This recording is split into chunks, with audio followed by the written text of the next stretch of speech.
Who else has a problem that they're dealing with? You do, sir. Stand up. How you doing? What's your name? Todd. How you doing, Todd? Where are you from? Sioux Falls, South Dakota. Awesome. All right, Todd, what's your challenge right now? What are you dealing with? Just prospecting, picking up Prospecting. the phone. I like go in spurts where I talk to people and then I just stop. And I just can't figure out why. Yeah. So, you were excited about talking about South Dakota, and then you got really, really quiet. Because I'm not prospecting. Yeah. So tell me about that. What causes you to get so small?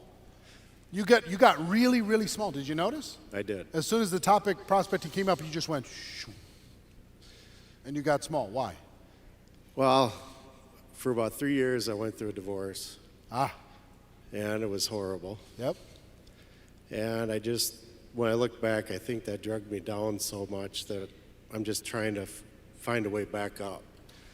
And it's been a very hard struggle. Yeah. When did this happen? It started in 12 or 11, and it went through about 14. 2011 to 2014. Mm-hmm. Divorce is a traumatic thing, isn't it? Very. Yeah. It's a loss that you have to deal with. Let me ask you this: was it ultimately the right thing? In the long run, yes. Yeah. Mm-hmm. Ultimately, are both of you going to be better off? Yeah, it took a long time to talk to her again, but yes, we are, yeah. Yeah. Now, here's the thing. All of us have dealt with challenge. How many people have dealt with heartache at some point in your life? Heartache. You've had a breakup, you've lost a loved one, somebody died in the family. Heartache of some sort. The challenge, Todd, is if you live there, yes, then you're going to be in that emotional, traumatic, difficult state for the next 10 years. The decision that you've got to make is how many years do you want to suffer? yes. I don't want to suffer anymore. You don't want to suffer. How many, because that's the challenge for everybody. How many years do you want to deal with emotional trauma and replay that loop every day to let yourself feel worse, to make yourself feel less confident, right? Right. To buy into, because sometimes there are some harsh words that are said in a divorce, yes? Yes, very. And those harsh words, sometimes we can buy into that and we can accept that as part of our being, right? Yes. Like you're nothing. Yep. You know, like you're a bad person, you're a piece of shit, Yep. right? Exactly. These words happen in relationships. These words happen, but you can't control what anybody else says, but you can control what you believe. And you can also forgive her and forgive yourself for the mistakes that you've made. Own the challenges that you created in the situation. Own that. Grieve that. But then ultimately, let it go. Yes. Because I will tell you this, until you let this go, yeah. It's all right, man. It's all right. It's okay.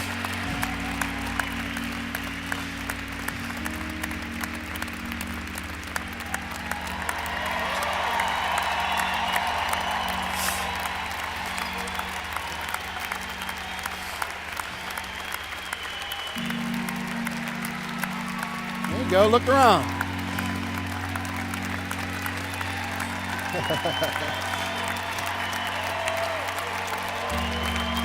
All right, Todd.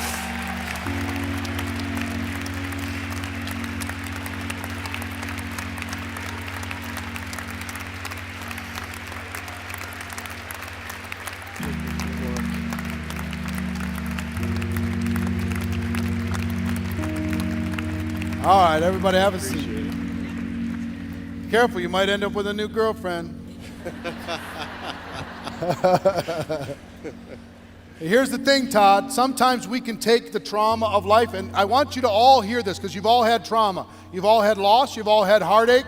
You've all had tough words. You've all had experiences that you have allowed to define you, and you don't have to let that define you for the rest of your life.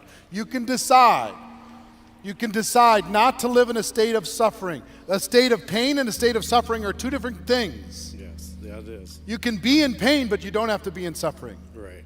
Suffering's a choice. And part of what you're doing is just beating yourself up. I am. Day after day after day after day. Yes.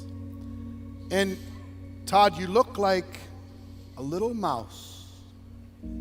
It's the first time I've talked to And 20,000 you people. talk to, I understand.